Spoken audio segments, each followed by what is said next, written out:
Merhaba arkadaşlar, yepyeni haberlerle karşınızdayız.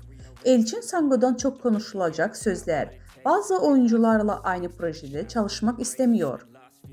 Aşk kaç beder giyer, öyle bir geçer zaman ki Kurt Seyit, Şura, Sevda Alabora dizilerinden sonra Barış Arduç ile oynadığı Kiralık Aşk'ta oyuncunun meslek hayatında adeten bir dönemçi oldu. Sango romantik komedi ile kazandığı ünün farklı bir türü dizide devam ettirme kararı aldı.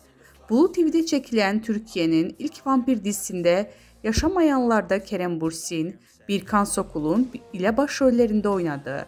Bu dizinin ardından ise yeniden ekranlara dönen ve Kıvanç Tatlıtuğ ile birlikte oynadığı Çarpışma dizisinde oynadı.